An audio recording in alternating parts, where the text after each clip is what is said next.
In a quiet little village lived Ruhul, a gentle, solitary man who found more comfort in trees and birds than in people. He lived alone, in a modest house with a small garden in the front and a dense patch of forest behind. Villagers often warned about that forest.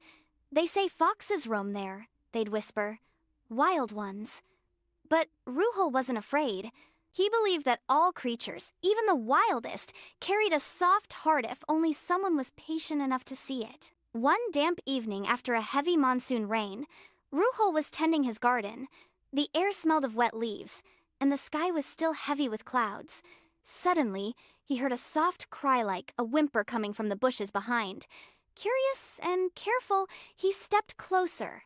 There, shivering in the grass, was a tiny fox cub. One paw was bleeding. Its eyes were wide with fear.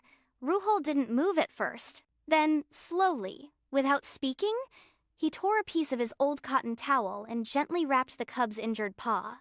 He placed a shallow bowl of warm milk a few feet away and sat silently, watching. The fox sniffed, hesitated, then slowly drank. It didn't run. That day passed quietly. The next evening, the cub returned, not as scared this time. It came closer, sat a little nearer. Ruhul didn't try to touch it, just sat in his usual spot. And so, evening after evening, the fox came back.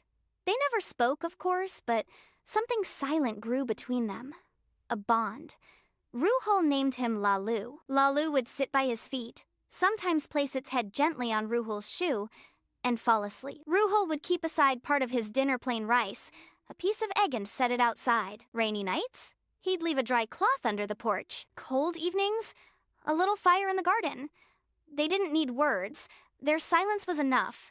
One day, someone saw Lalu near Ruhul's house. Word spread. A man? Living with a fox? Has he lost his mind? They're wild. What if it bites him one day? But Ruhul only smiled. All animals bite when they're scared, but when you offer trust, they stay. Still, the village kept its distance. Ruhul didn't mind.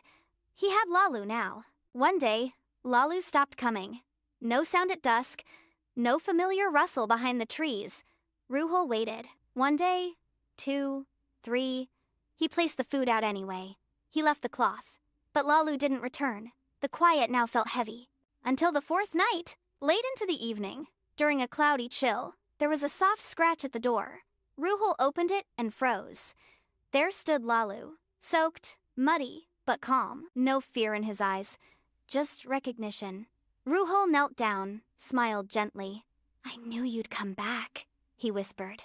"I never asked you to stay. Friends don't trap each other. They wait." Lalu stepped inside, sat by his feet, and from that night on, he never left again. The villagers still found it odd, but Ruhul knew companionship doesn't always come in human form. Sometimes a fox can be your truest friend if you offer silence, patience, and a little warmth.